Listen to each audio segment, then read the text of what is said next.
Halo, assalamualaikum teman-teman. Perkenalkan, nama saya Tracy Trinita dari kelas Sosiologi Genap Indralaya. Kali ini saya akan menjelaskan tentang partisipasi politik. Sebelumnya, apakah teman-teman udah tahu apa sih partisipasi politik itu? Partisipasi politik itu adalah semua aktivitas warga negara dalam rangka ikut mempengaruhi secara langsung ataupun tidak langsung kebijakan umum serta penentuan penguasa politik dan pembagian kekuasaan dalam masyarakat. Adapun 4 faktor yang mempengaruhi partisipasi politik. Yang pertama, sejauh mana orang menerima perangsang politik. Yang kedua, karakteristik pribadi individu. Yang ketiga, karakteristik sosial individu. Dan yang keempat, keadaan politik atau lingkungan politik di mana individu dapat menemukan dirinya.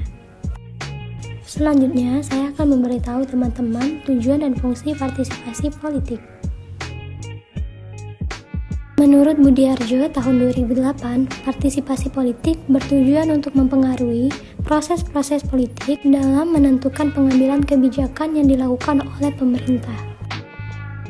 Selanjutnya adalah fungsi partisipasi politik menurut Robert Lane. Yang pertama, partisipasi politik masyarakat untuk mendukung program-program pemerintah. Yang kedua, partisipasi politik masyarakat berfungsi sebagai organisasi yang menyuarakan kepentingan masyarakat. Yang ketiga, kontrol terhadap pemerintah dalam melaksanakan kebijakannya. Sekarang mari kita bahas tipologi partisipasi politik. Berikut adalah tipologi partisipasi politik. Yang pertama, partisipasi aktif, yaitu partisipasi yang berorientasi pada proses input dan output. Yang kedua, partisipasi pasif, yaitu partisipasi yang berorientasi hanya pada output, dalam arti hanya menaati peraturan pemerintah. Yang ketiga adalah golongan putih atau golput. Selanjutnya, ada pola partisipasi politik menurut Gabriel A. Almond.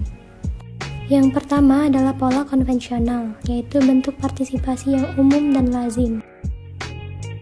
Contohnya yaitu pemberian suara, diskusi politik, dan kegiatan kampanye. Yang kedua adalah pola non-konvensional, yaitu bentuk partisipasi yang tidak umum dan tidak lazim. Contoh-contohnya yaitu pengajuan petisi, demonstrasi, dan konfrontasi. Partisipasi politik juga memiliki piramida. Berikut adalah piramida partisipasi politik. Partisipasi politik terbagi menjadi 3 tingkatan. Yang pertama aktivis, yang kedua partisipan, dan yang ketiga pengamat. Sekian video dari saya tentang partisipasi politik. Terima kasih telah menonton. Wassalamualaikum warahmatullahi wabarakatuh.